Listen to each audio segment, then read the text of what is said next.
नमस्कार, एफटीवी हिंदी में आप सभी को सुस्वागत। जी हाँ, यूक्रेन ने भारत को बड़े धर्म संकट में डाल दिया है। लिहाजा भारत में इस साल होने वाली G20 की बैठक काफी दिलचस्प होने वाली है।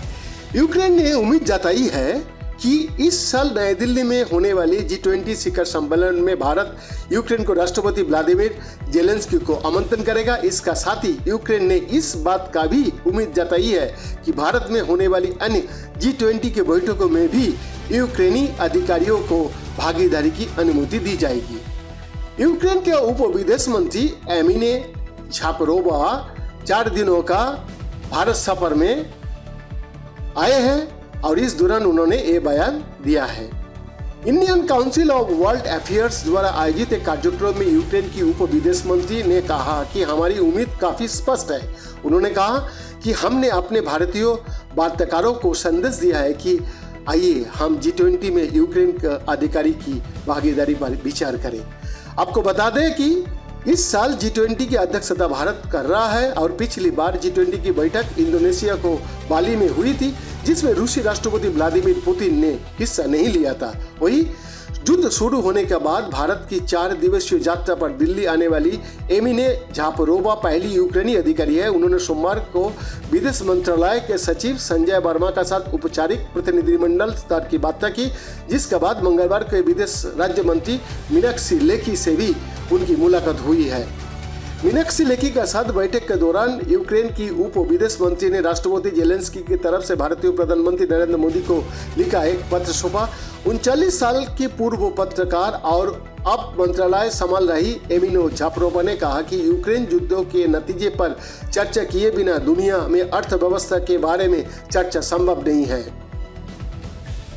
उन्होंने कहा कि इस साल सितंबर महीने में भारत में G20 शिखर सम्मेलन होने वाली है और मुझे उम्मीद है कि इसमें रूसी आक्रमण के प्रभाव के बारे में मेरे राष्ट्रपति को भी बोलने में खुशी होगी। उन्होंने कहा कि भारत को G20 शिखर सम्मेलन और बैठक के एजेंडा में यूक्रेन को शामिल करने के लिए नेतृत्व करना चाहिए।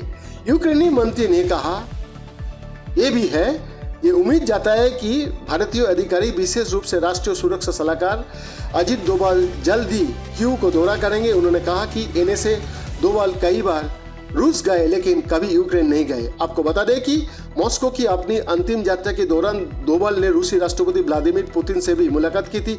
भारत दौरे पर पहुंची यूक्रेनी मंत्री ने यह भी सुझाव दिया कि भारतीय NSA अजीत डोभाल विशेष सुरक्षा तंत्र स्थापित करने के लिए कीव का दौरा कर सकता है, क्योंकि यूक्रेन ऐसा करने का सही समय मानता है। यूक्रेनी मंत्री ने और कहा कि उनकी यात्रा का मकसद भारत के साथ संबंध को फिर से शुरू करने के लिए थी और हम बहुत ईमानदारी से ऐसा कर रहा है कि वास्तव में रूस के साथ होना इतिहास का गलत पक्ष पे खड़ा होना है। रूस का समर्थन करने का मतलब है कि दुनिया की बुरी दूरदर्शी तस्वीर में वो खड़ा है। यूक्रेनी मंत्री ने कार्यक्रम में बोलते हुए भारत से संतुलित दृष्टिकोण का आह्वान किया और कहा कि मुझे लगता है कि मैं यहाँ जो सुझाव लेकर आया हूँ वो भारत के साथ बेहतर और गहरा संबंध करने की मदद करेगा और इसे पारस्परिकता की जरूरत है। हमने दरवाजा खटखटाया, लेकिन ये घर का मालिक पर निर्भर करता है कि वो दरवाजा खोले या ना खोले। आपको बता दें कि यूक्रेन युद्धों को लेकर भारत का पक्ष हमेशा से साफ रहा है और भारत ने हमेशा से कूटनीति के जरिए इस समस्या को सुलझाने पर जोर दिया है। वैसे रूस दशकों से भारत को साझेदार रहा है और शीर्ष हथियार आपूर्तिकर्ता भी रहा है। युद्ध शुरू होने के बाद से भारत रूसी तेल को मुख्य खरीदार में भी शामिल हो गया है। आधिकारिक तौर पर भारत ने रूस के खिलाफ संयुक्त राष्ट्रों में प्रस्ताव पर मतदान से भाग लेने से इनकार कर दिया है, जबकि नई दिल्ली ने नागरिकों को खिलाफ हिंसा की आलोचना की है, लेकिन भारत ने कभी भी किसी सार्वजनिक बयान में रूस को अपराध के रूप से नामित नहीं किया है। पिछले दिसंबर में यूक्रेन के विदेश मंत्री ने भारत द्वारा रूसी तेल की खरीद को नैतिक रूप से अनिश्चित करार दिया था। हालांकि यूक्रेन का उप विदेश मंत्री अपनी यात्रा के दौरान इस तरह की आलोचना से दूर रही।